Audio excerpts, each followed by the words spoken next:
नमस्कार, स्वागत है आप सभी का एबीपी गंगा में। मैं हूं आपके साथ प्राची पाराशर। पूरब पश्चिम की शुरुआत कासगंज की खबर के साथ करेंगे, जहां दबंगों का तांडव देखने को मिला है। यहां के सिढ़पुरा थाना क्षेत्र के कालानी गांव में सीढ़ी बनाने के विवाद में एक ही परिवार के दो पक्षों के बीच जमकर विवाद हुआ, जिसमें एक पक्ष के लोगों ने दूसरे पक्ष की महिला और पुरुष की लाठी डंडों से जमकर पिटाई कर दी, जिसका वीडियो भी सोशल मीडिया पर वायरल हो गया है।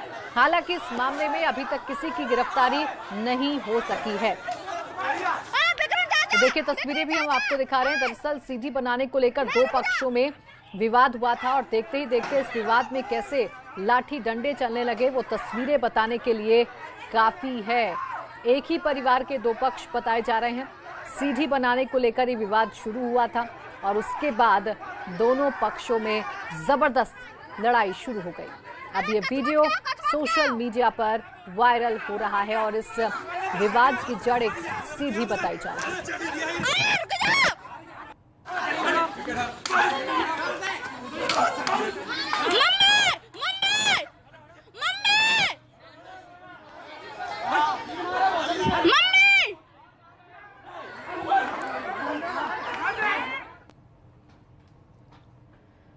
उधर गोंडा से खबर, जहां नाली विवाद में आमने सामने पुलिस और ग्रामीण। युवक को चाटा मारने पर ग्रामीण भड़क गए। नाराज ग्रामीणों ने पुलिस का रास्ता रोक लिया। पुलिस के खिलाफ ग्रामीणों ने नारेबाजी की। नाली विवाद सुलझाने पहुंची थी डायल 112। रास्ते में ट्रैक्टर लगाकर रास्ता रोका था। खरगोपुर के गौनरिया तमहीपुरवा का ये पूरा मामला है। दरअसल एक नाली का विवाद था, उसे सुलझाने के लिए पुलिस गांव में पहुंची थी। इस दौरान पुलिस ने एक युवक को चाटा मार दिया, जिस पर ग्रामीणों को गुस्सा आ गया और पुलिस के साथ ग्रामीणों की झड़प हो गई। हद तो तब हो गई जब ग्रामीणों ने पुलिस वालों का रास्ता ही रोक लिया। बीच में ट्रैक्टर लगाकर पुलिस वालों का रास्ता रोका। और अगली खबर बुलंदशहर से है। यहां सिलेंडर धमाके का एक वीडियो सोशल मीडिया पर तेजी के साथ वायरल हो रहा है। वीडियो खुर्जा इलाके का बताया जा रहा है। सिलेंडर धमाके से लगी आग से लाखों का नुकसान होने का अंदेशा है। जिस वक्त सिलेंडर में धमाका हुआ उस वक्त वहां अफरा तफरी फैल गई, लेकिन गनीमत ये रही कि हादसे के बाद वहां मौजूद लोग सुरक्षित बच गए। घर में फंसी एक बुजुर्ग महिला को पड़ोसियों ने कड़ी मशक्कत के बाद बचा।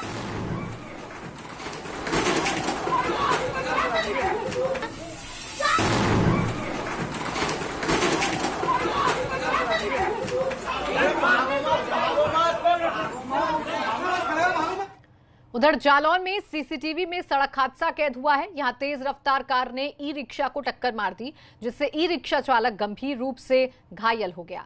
ये पूरी वारदात सीसीटीवी में कैद हो गई। उरई कोतवाली क्षेत्र के रामनगर की ये घटना है। ई रिक्शा चालक इस घटना में घायल हो गया है। तस्वीरें भी हादसे की आपको दिखा रहे हैं।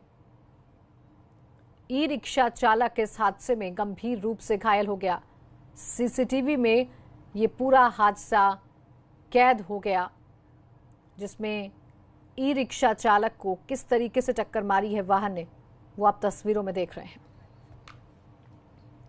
और कानपुर पुलिस की कार्यप्रणाली पर अब लगातार सवाल उठ रहे हैं। बर्रा संजीत कांड अभी पूरी तरीके से खत्म भी नहीं हुआ था कि बर्रा के पड़ोस में एक ऐसा मामला आया है जहां 23 दिन से एक युवक गायब है और 23 दिन बीत जाने के बाद भी पुलिस उसका कुछ पता नहीं लगा पाई है। दरअसल गोविंद नगर निवासी अंकित दुबे एक फर्नीचर के शोरूम में काम करता था और बीते 5 जुलाई को वो घर से सुबह निकला था। इसके बाद घर वापस नहीं आया। परिजनों का कहना है कि सब जगह पता करने के बाद उन्होंने इसकी जानकारी पुलिस को दी। पुलिस ने गुमशुदगी तो दर्ज कर ली, लेकिन अभी तक 23 दिन बीत जाने के बाद भी उसका कोई पता नहीं चल सका है। परिजनों का कहना है कि पुलिस आती है, सबसे पूछताछ करती है और चली जाती है, लेकिन अभी तक उनके बेटे का कुछ पता नहीं चल पाया है।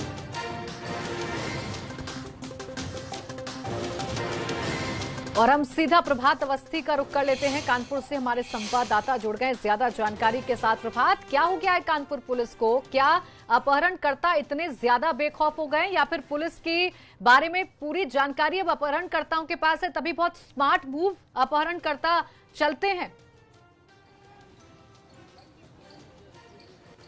जी बिल्कुल, जिस तरह से अगर देखा जाए कि पिछले कुछ दिनों से पुलिस की कार्यप्रणाली जो है वो सवालों के घेरे में, और जो पुलिस की पुलिसिंग है वो भी कहीं ना कहीं सवालों के घेरे में, क्योंकि लगातार जो अपराधी हैं वो पुलिस को चुनौती दे रहे हैं और पुलिसकर्मी जो हैं, जो अधिकारी हैं, वो हाथ पर हाथ धरे बैठे हैं और उनके हाथ कुछ भी नहीं लग रहा है। अभी तक संजीत वाले मामले में पुलिस जो है वो डेड बॉडी रिकवर नहीं कर पाई है, तलाश जारी है। और तो वहीं खुलासे को लेकर भी आरोपों की झड़ी लगी हुई है कि जो खुलासा है वो भी कहीं ना कहीं शक के घेरे में है। तो वहीं बर्रा के जस्ट बगल का जो थाना है, गोविंदनगर थाना क्षेत्र के अंतर्गत एक युवक है जो बीते 23 दिन से लापता है और उसकी गुमशुदगी तो दर्ज है, लेकिन अभी तक पुलिस के हाथ खाली है। परिजनों का रो रो कर हाल बेहाल है।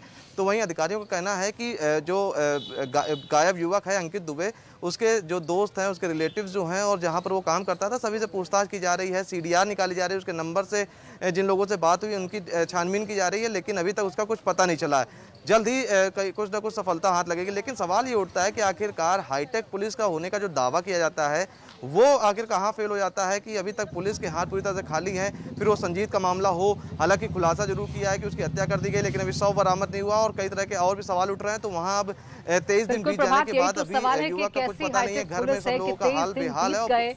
अभी तक बच्चे का, लड़के का कोई सुराग पुलिस को नहीं मिल पाया है। शुक्रिया आपका तमाम जानकारी के लिए।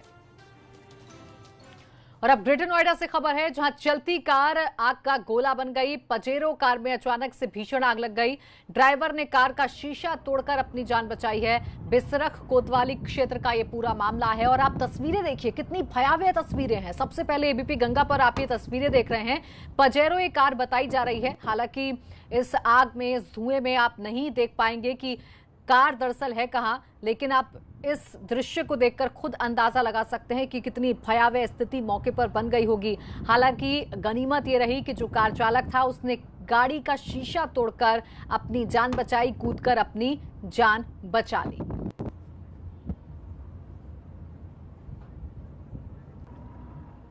तो उत्तर प्रदेश में किस तरीके से अपराध बढ़ रहा है वो हम लगातार आपको बता रहे हैं। कानपुर ही नहीं, गाजियाबाद भी अपराधियों का अड्डा बन चुका है। यहां के कविनगर में बीती रात जिस तरह से घर में घुसकर गन पॉइंट पे डकैती को अंजाम दिया गया, उससे पुलिस प्रशासन पर एक बार फिर से बड़ा सवाल खड़े हो रहे हैं। ये हाल तब है जब पिछले दिनों ही यहां पत्रकार हत्याकांड से पुलिस की किरकिरी हो चुकी है।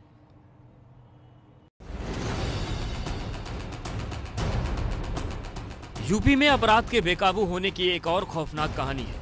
पुलिस डाल डाल है तो अपराधी पात पात, दोनों की आंख मिचौली जारी है। कानपुर कांड, गोरखपुर कांड और अब एक बार फिर गाजियाबाद कांड, जहां थाना कविनगर के इलाके चिरंजीव विहार में इस घर की हालत और यहां के लोगों के चेहरे पर छाई दहशत देखकर अपराधियों के तांडव का अंदाजा लगाया जा सकता है। पीड़ितों के मुताबिक 6 हथियारबंद बदमाशों ने यहां पर रात के करीब 1:30 बजे रसोई की खिड़की तोड़कर धावा बोला। पहले तो महिलाओं और पुरुषों को बंधक बनाया गया, घर के मुखिया गोपाल शर्मा को मारा पीटा और घर के एक मासूम को गन पॉइंट पर लेकर घर में रखी सभी ज्वेलरी और नकदी लूट ले गए। हम घर में 8-9 जने थे जी। हाँ, हम सब सोए हुए थे। उन्होंने रसोई की विंडो तोड़ी थी और फिर कमरे में घुस गए। उन्होंने पहले हमारे ऊपर रिवॉल्वर रखी, फिर हमारे गद्दों से फाड़ के हाथ बांधे, मुंह बांधा, फिर हम बाथरूम में बिठा दिए उन्हें। कितनी महिलाएं थी घर में? हम 8 जनी थे, 4 लड़कियां थी, 3 लेडीज थी बड़ी। बदमाश यहां घर के सभी सदस्यों को बंधक बनाकर रात 1:30 बजे से लेकर 4 बजे तक लूटपाट करते रहे। बदमाशों के जाने के बाद जब पीड़ित ने थाने में सूचना दी, उसके बाद पुलिस के आला अधिकारी मौके पर पहुंचे और मुआयना के बाद बदमाशों को जल्द शिकंजे में लेने का वादा किया। लेकिन आपको बता दें कि इस इलाके में कुछ दिन पहले एक ही रात में आधा दर्जन दुकानों में चोरी हुई थी, बावजूद उसके घटना से सबक नहीं लिया गया। इनकी सूचना पर तत्काल यहाँ पर हम सभी लोग आए हैं। घर पे जो सीसीटीवी कैमरे लगे हैं वो काम नहीं कर रहे हैं। घर पर इनके एक दामाद हैं जो जिनका कल ही यहाँ पर सिंभावली हापुड़ से आना बताया जा रहा है, एवं अन्य परिजन इनकी बेटियाँ यहाँ पर हैं। इनसे जो भी तथ्य अभी तक प्राप्त हुए हैं उन सभी को तथ्य को संज्ञान में लेकर के तत्काल टीमें लगा दी गई हैं और शीघ्र ही अनावरण के आदेशित कर दिया गया। गाजियाबाद में पुलिस तंत्र किस कदर फेल हो चुका है, हालिया वारदातों की एक झलक जरा इन तस्वीरों में देखिए। बीते कुछ हफ्तों में गाजियाबाद में ताबड़तोड़ वारदातें हुई हैं। पत्रकार हत्याकांड में पुलिस की लापरवाही की पोल खुल चुकी है। व्यापारी का अपहरण का कोई सुराग नहीं है। सूटकेस में नवविवाहिता की लाश और अब गन पॉइंट पर घर में डकैती। जाहिर है ये जिला गाजियाबाद है या अपराधों का गढ़, ये उत्तर प्रदेश है या क्राइम प्रदेश। यही वजह है कि प्रदेश में बढ़ते अपराधों को लेकर अब विपक्ष ने भी सवाल उठाना शुरू कर दिया है।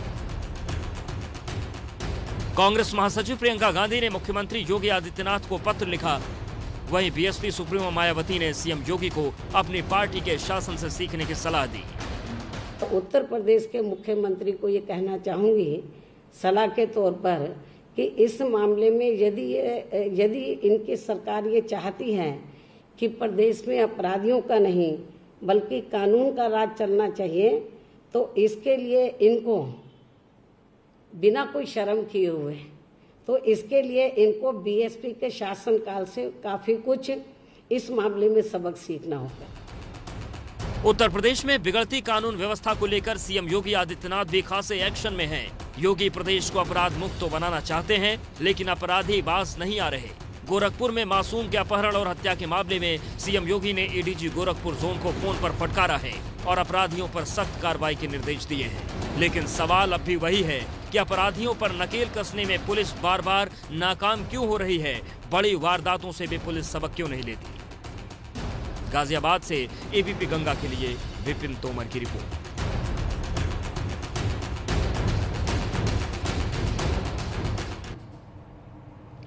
और अब बात बाढ़ की विभीषिका की करेंगे। यूपी के कई जिलों में इन दिनों बाढ़ का भयंकर कहर देखने को मिल रहा है। बलिया, श्रावस्ती, बाराबंकी, बहराइच, गोरखपुर जैसे शहरों में नदियों में आया उफान इन जिलों के गांव में काफी खतरनाक होता जा रहा है। लोग ऊंचे स्थानों पर जाने के लिए तरह तरह के जुगाड़ का सहारा ले रहे हैं।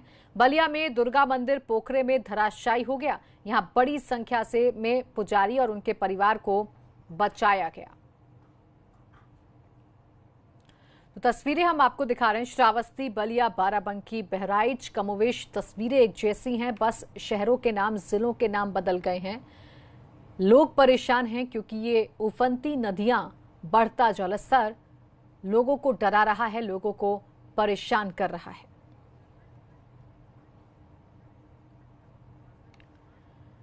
और बाराबंकी में घाघरा नदी में आई बाढ़ के चलते लोगों की मुश्किलें बढ़ गई हैं। मुख्य रूप से जिले की तहसील रामनगर, फतेहपुर और सिरौलीपुर के तराई क्षेत्र के सैकड़ों गांव घाघरा नदी की इस विभीषिका का दंश झेल रहे हैं। एबीपी गंगा की टीम घाघरा से प्रभावित इलाके में आज जब पहुंची तो लोगों ने अपना दर्द बयां किया। आज घाघरा नदी का जलस्तर खतरे के निशान से 7 सेंटीमीटर नीचे पहुंच चुका है, लेकिन बाढ़ से अभी भी लोगों को राहत नहीं मिली है। एबीपी गंगा संवाददाता सतीश कश्यप गोंडा से होते हुए बाराबंकी के तहसील सिरौलीपुर के मांझा रायपुर पहुंचे, वहां के हालात का जायजा लिया। यहाँ कोई रह रहा कि नहीं। 23 जुलाई को घाघरा सरयू नदी का जलस्तर सबसे ऊंचे स्तर पे था और जो आज के हालात हैं वो खतरे के नीचे पहुंच रहा है। लेकिन बात करें बाढ़ पीड़ितों की तो उनकी दुश्वारियां और उनकी जो दिक्कतें हैं वो कम नहीं हैं। हम मौजूद हैं बाराबंकी के केंद्रीय जल आयोग कार्यालय पर, जहां हमारे साथ यहां पवन जी हैं जो केंद्रीय जल आयोग कर्मचारी हैं और उनसे जानते हैं कि आखिर आज की क्या स्थिति है, ये बताइए। जी, आज की जो स्थिति है मतलब लगभग सामान्य है और जो नदी है इस समय जो बह रही है वो खतरे के निशान से लगभग 7 सेंटीमीटर नीचे बह रही है। अभी 3-4 दिन पहले लगभग खतरे के निशान से लगभग बराबर चल रही थी, मगर जो इस समय की स्थिति है वो बहुत सामान्य है और मतलब कहीं भी ज़्यादा पैनिक होने की मतलब किसी गाँव को ज़रूरत नहीं। अच्छा, अभी इस बीच में जैसे बाढ़ हुई उसके बाद में कितना लेवल डेंजर पहुँचा? जो इस समय लगभग 23 तारीख को जो नदी का मतलब लेवल था वो सबसे ज़्यादा पहुंचा 61 सेंटीमीटर, जो डेंजर लेवल के से ऊपर था। और उस समय मतलब आसपास के गांव में जल भराव का माहौल हो गया था और सभी गांव वाले बहुत परेशान थे और जिससे कि लोगों को काफ़ी परेशानियाँ हुई। वहीं श्रावस्ती में राप्ती नदी का बड़ा कहर देखने को मिल रहा है। राप्ती की बाढ़ का पानी यहां कई गांवों में घुस चुका है। यहां हजारों बीघा खेती की जमीन राप्ती के आगोश में समा चुकी है और फसलें बर्बाद हो गई हैं। लोग सड़कों के किनारे रहने पर मजबूर हैं, लेकिन सबसे बड़ी त्रासदी ये है कि इन बाढ़ पीड़ितों की कोई भी सुध लेने वाला नहीं है।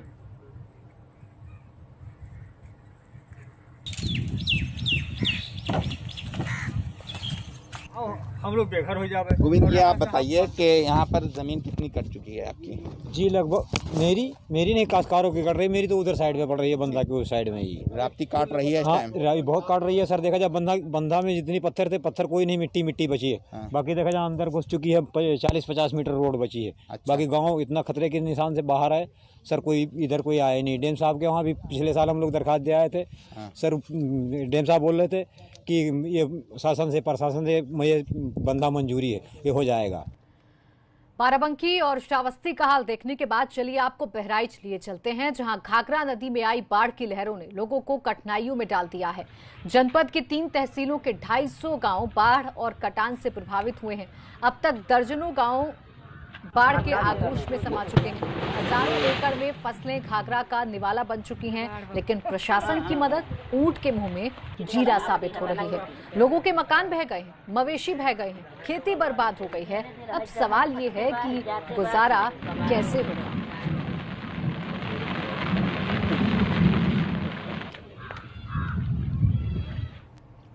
बस्ती के भी हालात कमोवेश ऐसे ही हैं। बहादुरपुर ब्लॉक के महूघाट के 25 घरों के लोग बाढ़ के चलते दाने दाने को मोहताज हो गए हैं। गांव वालों का कहना है कि यहां इस बार उनकी 250 बीघा जमीन की फसलें बाढ़ की भेंट चढ़ गई हैं। अनाज का एक भी दाना उनको नसीब नहीं हो पा रहा है। जल जमाव की वजह से कीड़े मकोड़े निकल रहे हैं, जिससे जिंदगी भी खतरे में पड़ गई है।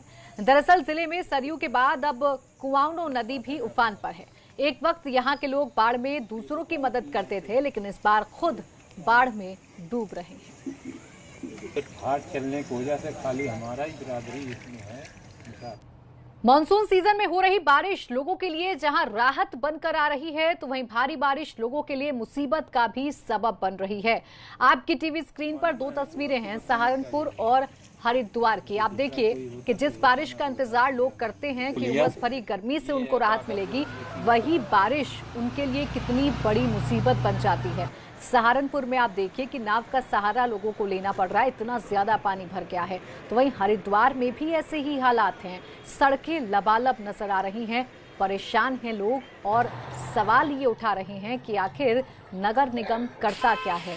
क्यों बड़े बड़े दावे किए जाते हैं मॉनसून सीजन से पहले, और जब बारिश आती है तो फिर क्यों उन दावों पर पानी फिर जाता है।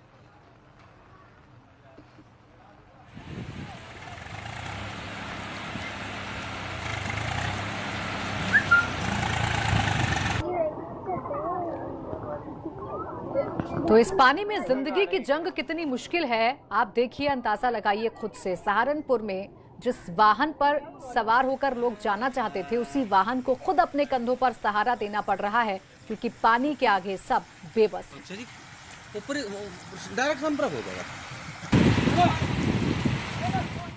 और अब बात करेंगे अयोध्या की।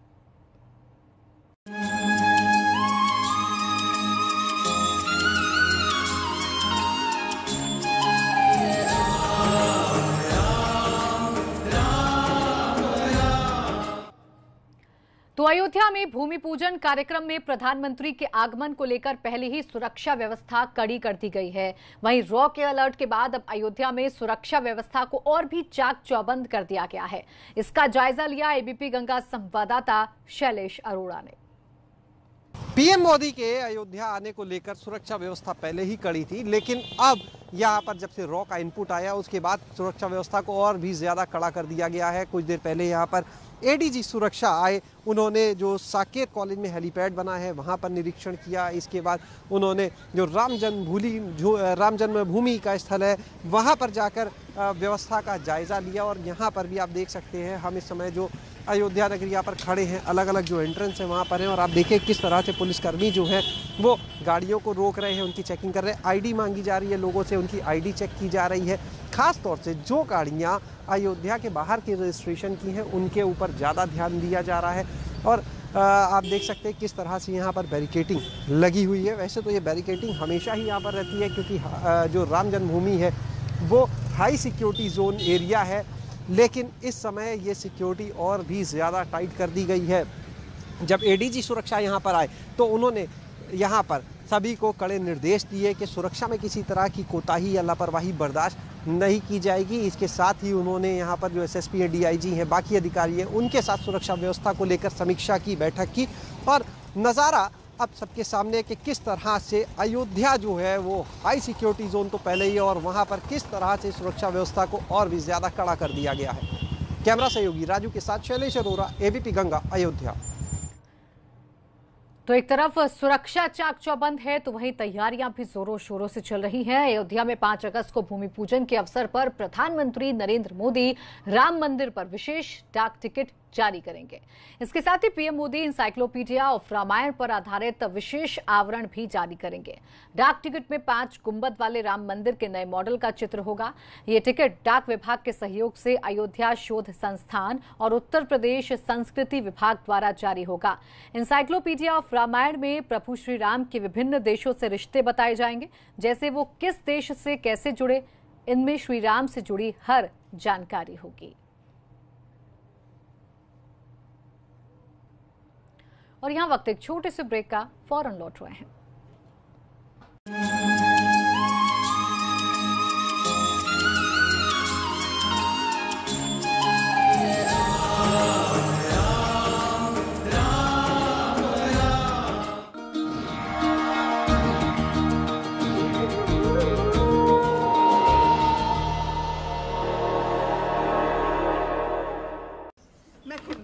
इन डिब्बों में क्या है? सामान ही तो है, अपनों से जुड़े रहने का अरमान ही तो है, जिंदगी मिल बांट के रीस्टार्ट करने का एक प्लान ही तो है। इन डिब्बों में क्या है? सामान ही तो है, बिटिया का नया स्कूल, बातें प्यारी प्यारी, अप्रैल में गुजरी सालगिरह की साड़ी, कुछ मुस्कान कुछ अरमान। इन डिब्बों में नहीं सिर्फ सामान, कुछ पुरानी तो कुछ नई सौगातें हैं। इन डिब्बों में आपकी नई शुरुआतें हैं। अमेज़न, नई शुरुआतों की अपनी दुकान। इनसे भी तो पूछो ये क्या पकाएंगे? Laddu, kachori, jalebi, everything, all dishes we have. इनकी तो बातों में ही स्वाद नहीं है, खाने में कैसे आएगा? स्वाद इज वेरी इम्पोर्टेंट। तो स्वाद आएगा कैसे? बिट्टी जी, ज्ञान देसी घी से। मेरा ब्यूटी फिल्टर है वीको टर्मरिक क्रीम। इसमें है हल्दी और चंदन के गुण जो कील मुहासे दूर करे और दे नेचुरल सुंदरता। अब से ये मेरा भी beauty filter Vicco turmeric cream, 24 carat सौंदर्य दे सोने जैसा निखार। विराट compressive strength, Ambuja cement. Kamla के कानों पर, बिमला के कानों पर, छोटे भैया के और बाहुबली के कानों पर, रायपुर के रोमियो के, जबलपुर की जूलियट के, नाई के, हलवाई के, 1, 2 और 2.5 के, सबके कानों पर एक जिम्मेदारी है और वो जब जब घर से बाहर जा रहे हैं उसे बखूबी निभा रहे हैं। फिर आप मास्क क्यों नहीं लगा रहे? जनहित में जारी, कानों पे जिम्मेदारी। एबीपी न्यूज अब डिश टीवी के चैनल नंबर 650 पर उपलब्ध है। एबीपी न्यूज आपको रखे आगे।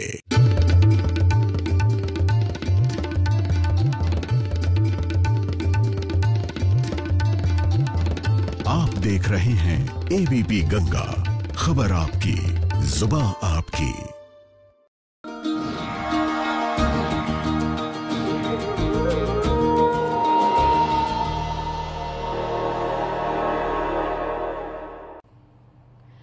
ब्रेक के बाद स्वागत है आपका। रुख उत्तराखंड की खबरों का करेंगे। पिथौरागढ़ के गलाती गांव में देर रात हुई मूसलाधार बारिश से गलाती नाला उफान पर है। पानी का कहर इतना जबरदस्त है कि 3 मकान बह गए। इन घरों के मवेशी भी पानी के साथ बह गए। गलाती गांव में करीब 100 परिवार रहते हैं, जिसमें से 60 घरों में पानी घुस आया है। कुछ लोगों ने अपनी जान पर खेलकर अपनी कीमती सामान घरों से निकाला। जान बचाने को गांव के लोग रात से ही गलाती पुल पर आ गए। लोगों का कहना है कि सुबह 4 बजे से जिले के उच्च अधिकारियों को राहत बचाव के लिए टीम भेजने के लिए फोन किए गए, लेकिन किसी ने फोन तक नहीं उठाया। वहीं पिथौरागढ़ के मुनिस्यारी तहसील में प्रकृति का कहर देखने को मिल रहा है। हालात लगातार बिगड़ते जा रहे हैं। बीती रात 27 जुलाई को जबरदस्त बारिश से कुछ और गांव में तबाही मच गई। स्थिति ये हो चुकी है कि चारों तरफ से रास्ते बंद होने से अब एनडीआरएफ, एसडीआरएफ, पुलिस, राजस्व, मेडिकल